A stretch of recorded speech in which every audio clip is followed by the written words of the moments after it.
Je vois des choses que les autres ne soupçonnent pas. Pourtant, elles sont partout autour de vous. Leur nom, les fractales. Elles sont omniprésentes en biologie. Ce sont des schémas que la nature reproduit sans cesse au fil de l'évolution. Les fractales sont présentes dans les nuages, dans les montagnes et même à l'intérieur du corps humain.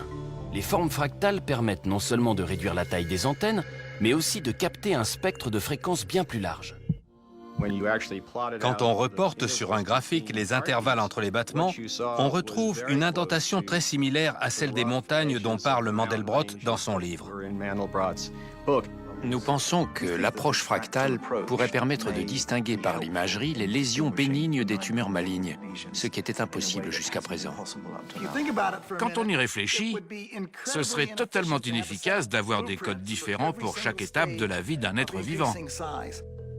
Alors que si on a un code fractal qui indique toujours à quel moment de la croissance il doit y avoir une division, ça veut dire qu'un code génétique très simple peut produire un organisme complexe. L'étude d'un seul arbre pourrait permettre de connaître la quantité de CO2 qu'une forêt tout entière peut absorber.